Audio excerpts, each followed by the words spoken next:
Audio Jungle.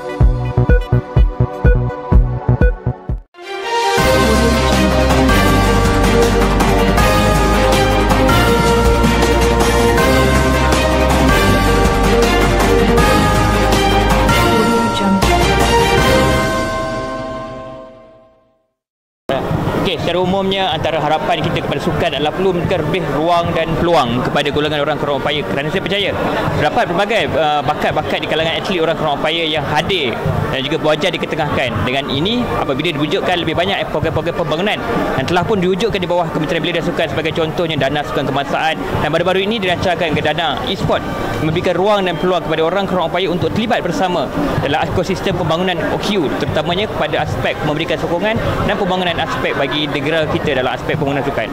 Pastinya harus pelbagai golongan orang kurang upaya mengambil peluang dan ruang terhadap pelaksanaan program, perancangan dan juga pembangunan yang telah diada. Dan pada masa yang sama, sukan-sukan baharu seperti sukan e-sport, mungkin sukan pickleball dan sebagainya telah wajar diperkenalkan untuk pada kategori orang kurang upaya. Dan ini memberikan ruang kepada golongan orang kurang upaya bukan sekadar terlibat, tapi pada sama menjana pendapatan dan menjana ekonomi mereka melalui pembangunan sukan. Dan pada masa yang sama, inilah potensi untuk menunjukkan bahawa orang kurang upaya adalah aset pada negara, melalui pembangunan dan juga sumbangan dalam bidang sukan. Dan besar harapan saya bukan sahaja kepada orang kurang upaya, bahkan ibu bapa, untuk mengetengahkan anak bakat anak-anak mereka kepada golongan orang kurang upaya dalam bidang sukan. Itu sahaja. Audio Jungle.